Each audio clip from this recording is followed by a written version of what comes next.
നമ്മളിപ്പോൾ നിൽക്കുന്നത് ഇന്നലെ റോഡ് ആക്സിഡന്റിൽ മരണപ്പെട്ട രാഹുലിന്റെ വീടിന് മുന്നിലാണ്. ഇവിടെ ഇപ്പോൾ വളരെ വിഷമകരമായ സാഹചര്യം തന്നെയാണ്.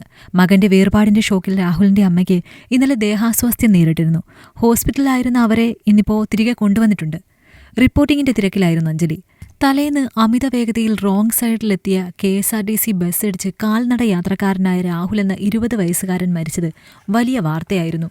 രാവിലെ തന്നെ വിശദവിവരങ്ങൾ റിപ്പോർട്ട് ചെയ്യുക എന്ന ദൗത്യവും പേറിയാണ് അഞ്ജലിയും ക്യാമറാമാൻ നഹാസും രാഹുലിന്റെ വീട്ടിലെത്തിയത്.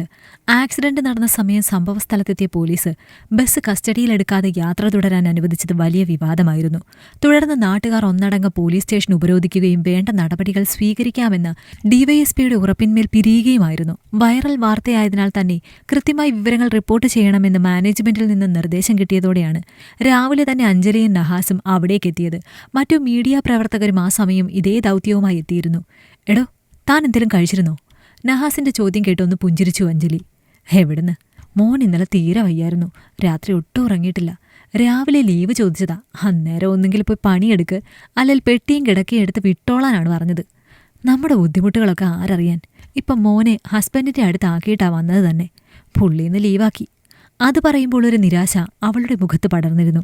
എടോ, 10 മണി കഴിഞ്ഞേ ബോഡി കൊണ്ടുവരുള്ളൂ. ഉച്ചയ്ക്കല്ലേ സംസ്കാരം പറഞ്ഞിട്ടുള്ളത്? ഇപ്പോ ഇച്ചിരി ഗ്യാപ്പുണ്ട്. താൻ വേണേൽ പോയി എന്തേലും കഴിച്ചിട്ട് വാ. എന്തുണ്ടേലും ഞാൻ മാനേജ് ചെയ്തേക്കാം. നഹാസ് ആ പറഞ്ഞത് കേട്ട് ഒന്ന് പുഞ്ചിരിച്ചു അഞ്ജലി. വേണ്ടടോ, എനിക്ക് എങ്ങനെയും ഇവിടുത്തെ പണിയൊന്ന് തീർത്തിട്ട് വീട്ടിൽ പോയാൽ മതി. അല്ലേലും എന്തൊരു ഗതികേടാ അല്ലേ നമ്മുടെ? സ്വന്തം മകൻ മരണപ്പെട്ടതോർത്ത് അലമുറയിടുന്ന ഒരമ്മ, ആ വേർപാടിലുള്ള ബന്ധുക്കൾ, അതിനിടയ്ക്ക് കൂടി ഈ റിപ്പോർട്ടിംഗ് എന്നും പറഞ്ഞ് മൈക്കും പിടിച്ച് ചെല്ലണം. എന്തേലും പ്രധാനപ്പെട്ട കാര്യങ്ങൾ മിസ്സായി പോയാൽ പിന്നെ അത് മതി ഓഫീസിൽ നിന്ന് കാതടപ്പിക്കുന്ന തെറി കേൾക്കാൻ.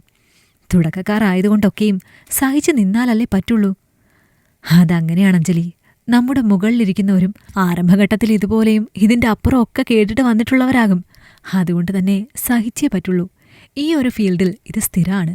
അത് പറഞ്ഞുകൊണ്ട് പതിയെ അരികിലെ കസേരയിലേക്കിരുന്നു നഹാസ്. കുറേ മീഡിയാസ്, അലവലാദികൾ, ഒരു ബോധമില്ലാത്ത വർഗം അല്ലേ നോക്കണേ. ഒരു മകൻ മരണപ്പെട്ടെന്നറിഞ്ഞിട്ട് ആകെ തകർന്നു നിൽക്കുക ആ അച്ഛനും അമ്മയും. എന്നിട്ട് സാഹചര്യം പോലും നോക്കാതെ മയക്കം കൊണ്ട് അവർക്കിടയിൽ കയറി ഇറങ്ങി നടക്കുക ഇവറ്റകള്. പിന്നല്ലാണ്ട് തല്ലി ഓടിക്കണ എല്ലാത്തിനെയും നാണമില്ലാത്ത വർഗങ്ങൾ. പിന്നിൽ നിന്നും ആരൊക്കെയോ വളരെ മോശമായി തങ്ങളെപ്പറ്റി അഭിപ്രായപ്പെടുന്നത് കേൾക്കെ ഞെട്ടിത്തിരിഞ്ഞു അഞ്ജലി. ചുറ്റും നോക്കുമ്പോൾ നാട്ടുകാരിൽ ഒരു കൂട്ടർ അറപ്പോടെ തങ്ങളെ നോക്കി നിൽക്കുന്നതാണ് അവൾ കണ്ടത്. ചേട്ടാ, നിങ്ങളാണോ ഇപ്പോൾ ഈ കമൻ്റ് അടിച്ചത്? എന്ത് മോശമായിട്ടാ ചേട്ടാ ഈ പറയുന്നേ? ഞങ്ങൾ മനുഷ്യരല്ലേ? അവരോട് ചോദിക്കാതിരിക്കുവാൻ അവളുടെ മനസ്സ് അനുവദിച്ചില്ല. അഞ്ജലി, അത് വിട്, ഇതൊക്കെ സാധാരണമാണ്. അതിനൊന്ന് റിപ്ലൈ കൊടുക്കാൻ പോകല്ലേ. പെട്ടെന്ന് ചാടി എഴുന്നേറ്റു അവളെ തടഞ്ഞു നഹാസ്. പക്ഷെ അപ്പോഴേക്കും നാട്ടുകാരിൽ 1-2 പേർ പല്ലെറിമിക്കൊണ്ട് മുന്നിലേക്ക് കയറി. മനുഷ്യരോ നിങ്ങളോ? എന്നിട്ട് മനുഷ്യർ ചെയ്യേണ്ട കാര്യങ്ങളാണോ നിങ്ങൾ ചെയ്യുന്നത്? ഈ മരണവീട്ടിൽ മയക്കം പിടിച്ച് വന്ന് നിൽക്കാൻ നാണമില്ലേ? നാളെ നിന്റെയൊക്കെ കുടുംബത്തിൽ ഇതുപോലെ ആരേലും മരിച്ചാൽ അവിടെ മയക്കം കൊണ്ട് ചെല്ലോ? ഒരുവൻ അമർഷത്തിൽ ചോദിക്കുമ്പോൾ മുന്നിലേക്ക് കയറി നഹാസ്. എൻ്റെ പൊന്നു ചേട്ടാ, വിട്ടേക്ക്. ഞങ്ങൾ ഞങ്ങളുടെ ജോലിയാണ് ചെയ്യുന്നത്, തർക്കത്തിനൊന്നുമില്ല. എന്ത് ജോലി? ഇതാണോ ജോലി? ഇതിനേക്കാ തെണ്ടാൻ പോയിക്കൂടെ നിനക്കൊക്കെ? ആ ജോലിക്ക് ഇതിനേക്കാൾ അന്തസ്സുണ്ട്. ഞാൻ തന്നെ രാവിലെ ചാനൽ നോക്കുമ്പോൾ ഈ മരണവാർത്ത അറിയുന്നേ. ഈ കൊച്ചിൻ്റെ ഫോട്ടോയും വെച്ച് ചറപറ വാർത്തകളും നോക്കുമ്പോൾ പൊട്ടിക്കരയണ അതിൻ്റെ തള്ളയുടെ മുന്നിൽ ക്യാമറയും കൊണ്ട് നിൽക്കുന്ന വെറ്റുകൾ. ഒരു നാണോ ഇല്ലാതെ. ഇതൊക്കെ മനുഷ്യത്വമില്ലാത്ത പരിപാടികളാണ് കേട്ടോ. അഭിപ്രായങ്ങൾ പലതായി ഉയർന്നു. അതിനിടയിൽ അവർക്ക് ചുറ്റും ആളുകളും കൂടി തുടങ്ങി. എന്നാൽ ആ മറുപടി കേട്ടതോടെ നഹാസിനെ പിന്നിലേക്ക് മാറ്റി മുന്നിൽ കയറി അഞ്ജലി. ചേട്ടാ, 1 മിനിറ്റ്. ഇപ്പം നിങ്ങൾ തന്നെ പറഞ്ഞല്ലോ നാട്ടിൽ ഇങ്ങനെ ഒരു അപകടമരണം നടന്നിട്ടും നിങ്ങൾ ആ വാർത്ത അറിഞ്ഞത് ചാനൽ വഴിയാണെന്ന്. അതുകൊണ്ടല്ലേ നിങ്ങളിവിടെ ഓടി വന്നതും? എന്നിട്ടും ഇപ്പം ഞങ്ങളെ കുറ്റം പറയാണോ? അത് പിന്നെ അതൊക്കെ അറിയിക്കാനല്ലേ ചാനലുകൾ, അല്ലാതെ വേറൊന്നിനും അല്ലല്ലോ. അയാൾ കിടന്നുരുളുമ്പോൾ അറിയാതെ ചിരിച്ചുപോയി അഞ്ജലി. എൻ്റെ ചേട്ടന്മാരെ, മനസ്സുണ്ടായിട്ടൊന്നും അല്ല ഇവിടെ വന്നിങ്ങനെ നിൽക്കുന്നത്. ജോലി ഇതായതുകൊണ്ടാണ്. രാവിലെ മുതൽ ദേ ഇപ്പോൾ വരെ പച്ച വെള്ളം പോലും കുടിച്ചിട്ടില്ല. എൻ്റെ കൊച്ചു പനി പിടിച്ച് വീട്ടിൽ കിടപ്പാണ്. എന്നിട്ട് ഒരു ലീവ് പോലും കിട്ടിയില്ല. അതിന് കാരണം എന്താണെന്നറിയോ? തൊട്ടയൽപ്പക്കത്ത് നടക്കുന്നത് പോലും ഒന്നിറങ്ങി നോക്കാതെ ചാനൽ വാർത്തകൾ വഴി അറിയാൻ നിൽക്കുന്നവരാണ് ഇന്നത്തെ സമൂഹത്തിൽ കൂടുതൽ ശതമാനവും.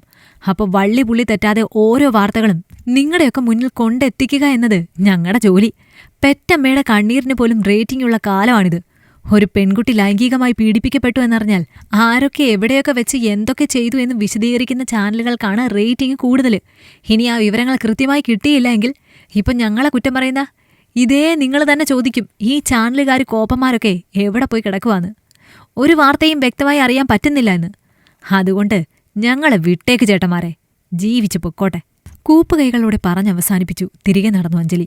വിമർശകർ മറുപടിയില്ലാതെ നിൽക്കുമ്പോൾ ഒന്ന് കൈയടിക്കാൻ തോന്നിയെങ്കിലും സാഹചര്യം മനസ്സിലാക്കി മൗനമായി പിന്നാലെ പോയി നഹാസ്. അതിന്റെ വായിലിരിക്കുന്നത് പോയി ചോദിച്ചു വാങ്ങേണ്ട കാര്യമുണ്ടായിരുന്നു നിനക്കൊക്കെ, കഷ്ടം. ആരൊക്കെയോ അപ്പോൾ കൂട്ടം കൂടിയവരെ പുച്ഛിക്കുന്നുണ്ടായിരുന്നു.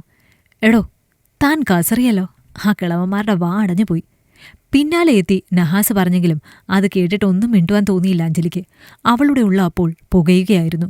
നഹാസേ, നമ്മൾ എന്ത് തെറ്റ് ചെയ്തിട്ടാ? ഊണും ഉറക്കവും ഇല്ലാതെ പകൽ ഓടി നടന്നിട്ടാണ് ഓരോ വാർത്തകൾ റിപ്പോർട്ട് ചെയ്യുന്നത്.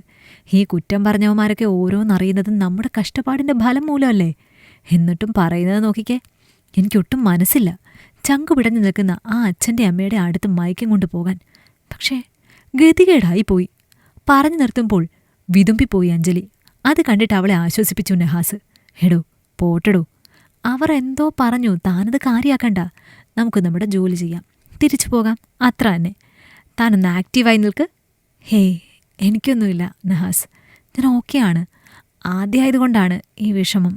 നിങ്ങളൊക്കെ പറയുന്നത് കേൾക്കുമ്പോൾ ഇനി ഇതിനേക്കാളൊക്കെ കേൾക്കാൻ കിടക്കുന്നതേ ഉള്ളൂ.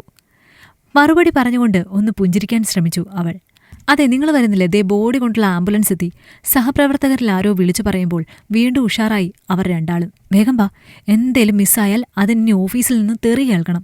മയക്കുമായി ഓടി അഞ്ജലി, ക്യാമറയും തൂക്കി പിന്നാലെ നഹാസും. അവർ വീണ്ടും തങ്ങളുടെ ജോലിയിൽ മുഴുകി. ശരിയാണ്, ന്യൂസ് ചാനൽ ഓൺ ചെയ്യുമ്പോൾ അന്നത്തെ വാർത്തകൾ മുഴുവൻ നമുക്ക് സ്വീകരണ മുറിയിൽ കിട്ടണം. പക്ഷെ അതിനുവേണ്ടി രാപ്പകലില്ലാതെ പരക്കം പായുന്ന മീഡിയ പ്രവർത്തകർക്ക് പലപ്പോഴും തെറിവിളിയും പുച്ഛവുമാണ് കിട്ടാറുള്ളത്. ഇഷ്ടമായെങ്കിൽ ലൈക്ക് ചെയ്യൂ. നിങ്ങളുടെ അഭിപ്രായങ്ങൾ കമന്റായി രേഖപ്പെടുത്തൂ. കൂടുതൽ കഥകൾ കേൾക്കാൻ ഈ ചാനൽ സബ്സ്ക്രൈബ് ചെയ്യൂ.